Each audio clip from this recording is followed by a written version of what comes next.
Assalamualaikum warahmatullahi wabarakatuh. Apa khabar semua?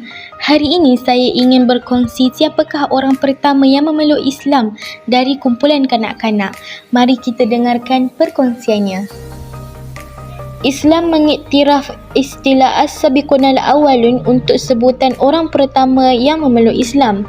Siapa di antara as-sabiqunal awwalun yang termasuk dalam kumpulan kanak-kanak? Para sarjana berpendapat bahawa kumpulan lelaki dewasa pertama yang memeluk Islam adalah Abu Bakar. Dari kumpulan wanita adalah Khadijah. Kemudian dari kumpulan hamba adalah Zaid bin Harisah. Sementara itu, orang pertama yang memeluk Islam dari kumpulan kanak-kanak adalah Ali bin Abi Talib. Pada masa itu, Ali berumur 7 tahun. Dia dilahirkan di Mekah pada hari Jumaat 13 Rejab pada tahun 570 Masihi atau 32 tahun setelah kelahiran Nabi Muhammad. Dipetik dari buku berjudul Sejarah Tamadun Islam oleh Ahmad Saufi dan Hasmi Fadilah, lelaki yang nama penuhnya adalah Ali bin Abi Talib bin Abdul Muttalib bin Hashim bin Abdul Manaf telah tinggal bersama Nabi Muhammad sejak kecil dan mendapat pendidikan langsung dari Rasulullah. Ali berada di bawah jagaan Nabi Muhammad kerana ayahnya Abu Talib tidak dapat menanggung anaknya. Oleh itu, Nabi disebut sebagai ayah kedua kepada Ali bin Abi Talib. Seperti yang dipetik dari buku Sirah Nabawiyah, sejarah paling sahih kehidupan Nabi Muhammad oleh Syekh Safiur Rahman Al-Mubarakpuri. Salah satu nama panggilan yang disemat Ali adalah Karamallahu Wajhah atau pemilik wajah yang dimuliakan oleh Allah. Kerana selama hidupnya Ali tidak pernah menyembah berhala dan selalu sujud kepada Allah Subhanahu Wa Taala.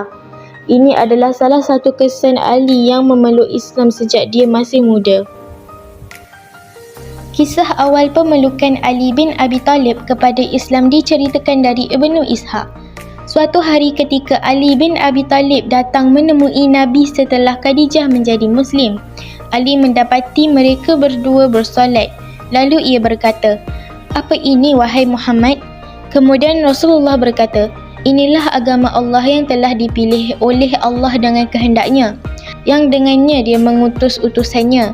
Saya mengajak kamu, wahai Ali, untuk bersaksi melawan Allah SWT dan menyembahnya, dan bahawa kamu mengingkari Lata dan Uzza.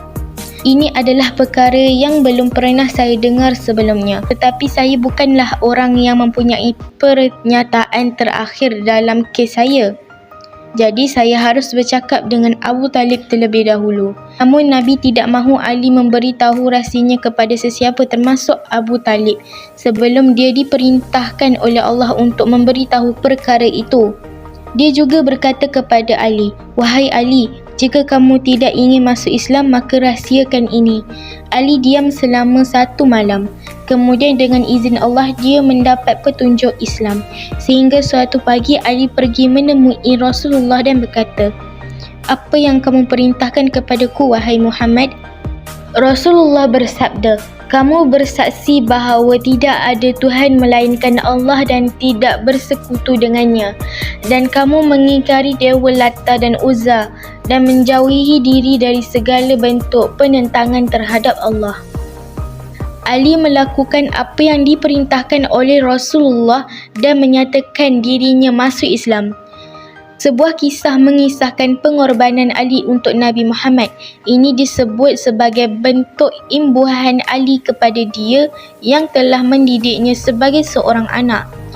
Suatu ketika orang Quraisy merancang untuk mengepung rumah Nabi dan bermaksud membunuhnya.